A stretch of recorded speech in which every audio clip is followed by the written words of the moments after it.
Halo semuanya, teman-teman guru dimanapun berada di seluruh Indonesia. Bagaimana ini sudah saatnya kita mendaftar di seleksi P3K tahun 2021.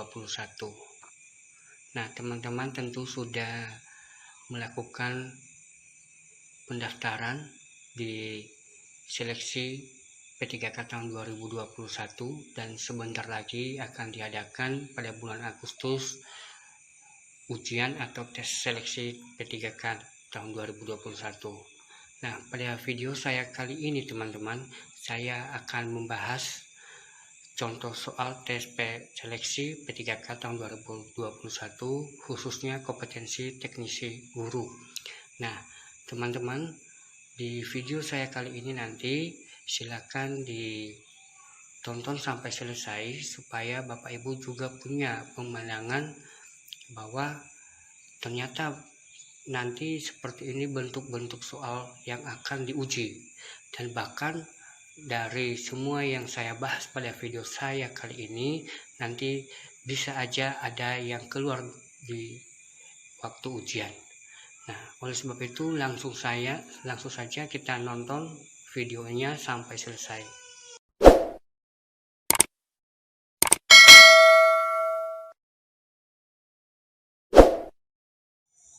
Baik, langsung saja dalam pembahasan contoh soal tes seleksi P3K tahun 2021 mengenai tentang kompetensi teknis guru.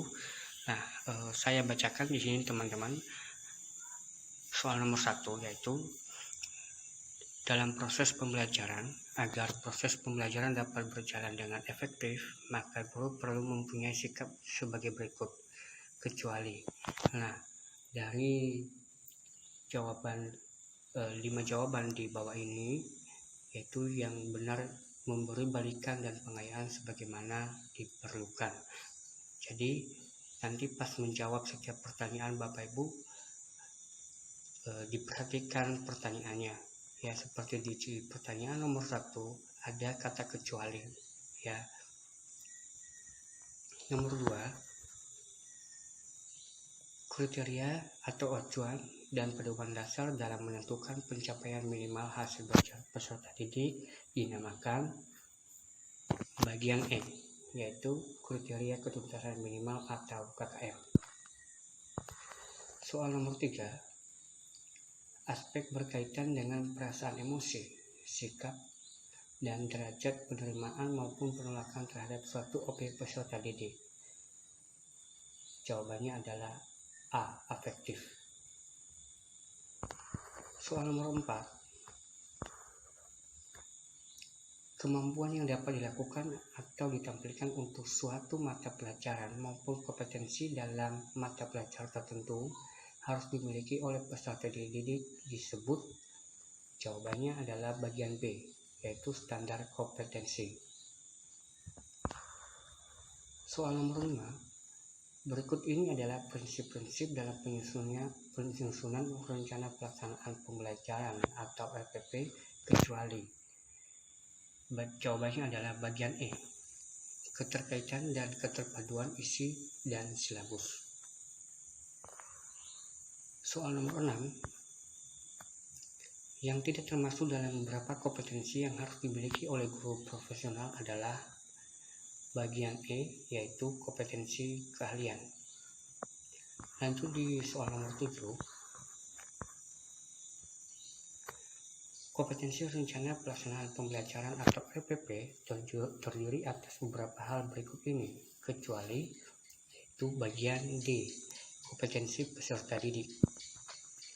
Soal nomor 8, berikut ini adalah beberapa inovasi pendidikan yang pernah dicetuskan oleh pemerintah, kecuali bagian D, yaitu sekolah mandiri.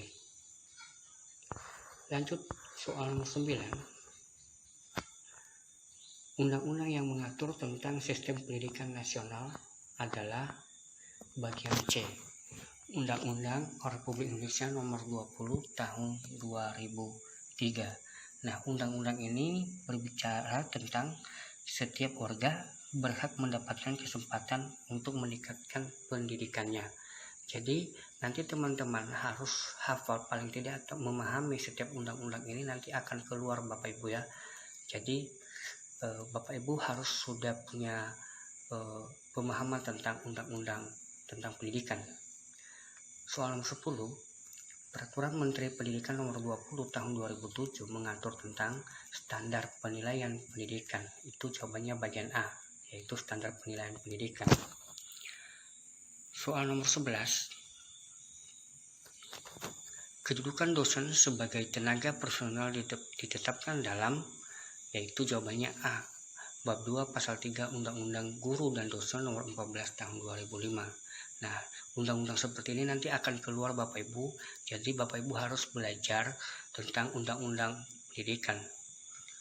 Soal nomor 12.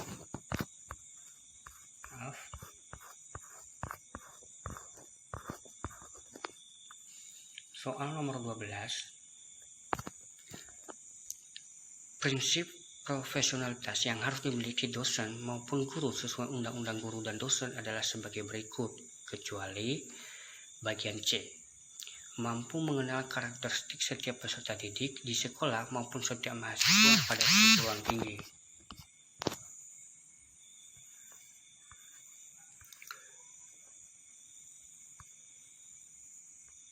Soal nomor 13. Yang termasuk kewajiban seorang guru dan dosen adalah, yaitu bagian A, melaksanakan pendidikan, penelitian, dan mengabdi kepada masyarakat. Soal nomor 14. Yang tidak termasuk aspek evaluasi kurikulum adalah bagian E, evaluasi komprehensif.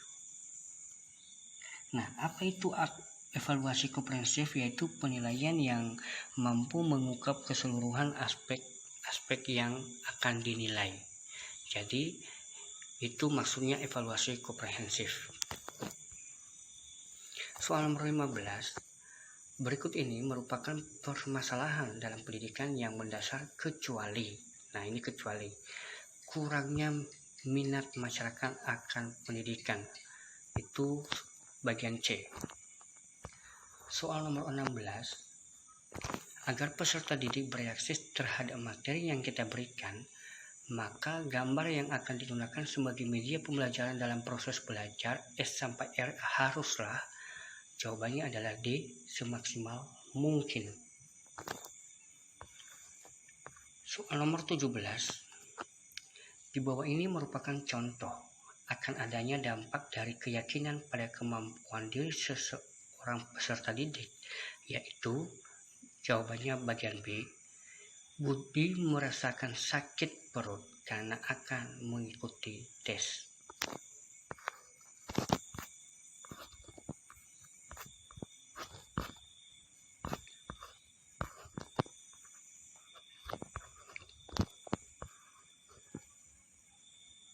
Soal nomor 18. Dalam menerapkan strategi pembelajaran berbasis multi-inteligensi ada langkah-langkah yang dapat digunakan antara lain. Jawabannya bagian C, memberdayakan semua inteligensi yang dimiliki peserta didik. Soal nomor 19. Kegiatan berikut ini yang merupakan salah satu cara untuk mengaktifkan indera peserta didik agar dapat berkembang secara maksimal, yaitu jawabannya bagian D, peserta didik belajar di ruang laboratorium bahasa. Soal nomor 20. Pada waktu mengajar, guru memberikan hadiah ataupun pujian kepada peserta didik yang berhasil menjawab atau menyelesaikan sebuah soal. Dalam perihal ini, guru menerapkan teori belajar, yaitu bagian B, yaitu connectionism. Soal nomor 21. Ada beberapa tahap yang harus dilalui oleh seorang guru pada waktu mengembangkan strategi pembelajaran. Salah satunya adalah guru menetapkan ataupun merumuskan tujuan untuk mengukur keberhasilan dari proses pembelajaran tersebut. Apakah yang dapat dilakukan oleh guru tersebut pada tahap pengembangan, yaitu bagian A, kurikulum. Soal nomor 22, alat ukur yang dapat digunakan untuk mengukur kemampuan efektif peserta didik adalah bagian B, tes berupa angket.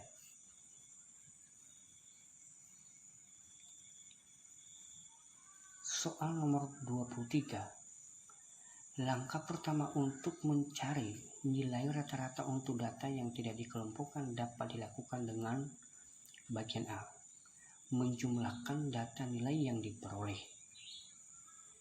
Sementara soal nomor 24, yang tidak termasuk dalam karakteristik kecerdasan interpersonal adalah bagian C, mudah berkonsentrasi. Soal nomor 25, suatu teori belajar dikembangkan untuk membangun prinsip-prinsip belajar secara ilmiah. Ini merupakan tujuan dari teori belajar, yaitu bagian C, kognitif. Nah, itu tadi 25 contoh soal Bapak Ibu, 25 contoh soal ya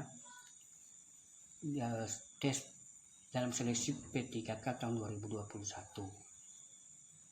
Tapi bukan hanya 25 soal ini, ada beberapa soal yang harus kita pelajari terus-menerus.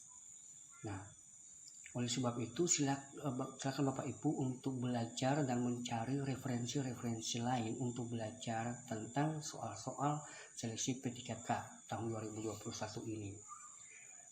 Ini hanya sebagai contoh soal dan bentuk-bentuk soal yang akan keluar nanti pada ujian atau tes seleksi P3K. Nah, Bapak Ibu, jika Bapak Ibu sudah paham atau masih belum mengerti tentang soal-soal ini, bisa melihat referensi lain maupun di Google atau di tempat lain. Nah, Bapak Ibu, saya punya soal-soal lain selain daripada 25 soal ini. Nanti bagi Bapak Ibu yang sudah menonton video ini sampai selesai, silakan untuk like video ini dan subscribe ya, dan silakan di-share bagi Bapak Ibu yang membutuhkan soal-soal seleksi P3K selain dari soal nomor 25 soal ini. Silakan berikan komentar Bapak Ibu, sertakan email, nanti saya akan kirim soal-soal seleksi P3K selain dari soal ini. Nanti saya akan kirim di email Bapak Ibu. Saya akan membantu, saya akan memberikan contoh-contoh soal lain supaya Bapak Ibu bisa belajar dan mempersiapkan diri dalam seleksi P3K tahun 2021. Nah, semoga dengan pembahasan atau yang saya baca 25 soal ini tadi dapat membantu Bapak Ibu. Dan jika Bapak Ibu membutuhkan lebih dari soal ini, saya akan bagikan, silakan komentar dan berikan alamat email, nanti saya akan kirim di email Bapak Ibu. Semoga bermanfaat, biar video ini dapat memberi persiapan kepada Bapak Ibu dalam menghadapi seleksi P3K. Saya berdoa buat Bapak Ibu yang berjuang dalam seleksi P3K tahun 2021 ini diberikan kemudahan dan semuanya lulus sesuai harapan kita bersama. Demikian saya akhiri video ini, semoga bermanfaat dan silakan juga di-share kepada rekan-rekan kita yang lain.